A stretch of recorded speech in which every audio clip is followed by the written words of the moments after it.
Obligatoire sur le territoire comme dans 10 autres métropoles françaises par la loi Climat et Résilience, la zone à faible émission, la ZFE, concerne dès juillet prochain les voitures particulières. Mise en place dans 13 communes de l'agglomération grenobloise, elle limite la circulation des voitures les plus polluantes en fonction de leur vignette critère, un enjeu de santé publique. On l'a rappelé, 135 décès par an dans notre métropole dû à la médiocre qualité de l'air. Donc les zones à faible émission sont là pour lutter contre les émissions, notamment des oxydes d'azote. C'est le cas depuis 2019 avec la mise en place d'une zone à faible émission véhicules utilitaires légers et poids lourds. Et ce sera le cas après-demain, je dirais, puisque mise en œuvre au 1er juillet 2023 de la zone à faible émission tout véhicule. Les modalités de fonctionnement de cette ZFE sont ouvertes à la concertation jusqu'au 9 décembre. Plateforme participative en ligne, ateliers, rencontres dans l'espace public, les habitants ont la parole.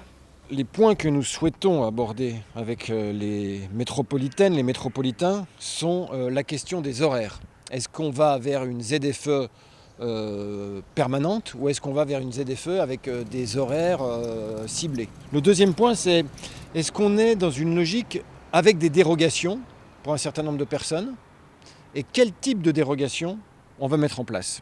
Un autre point important, c'est la question du périmètre et enfin la question des dispositifs d'accompagnement. Vélo, tramway, train, parking relais, autopartage, la mise en place de la ZFE interroge donc sur toutes les mobilités comme éventail de solutions.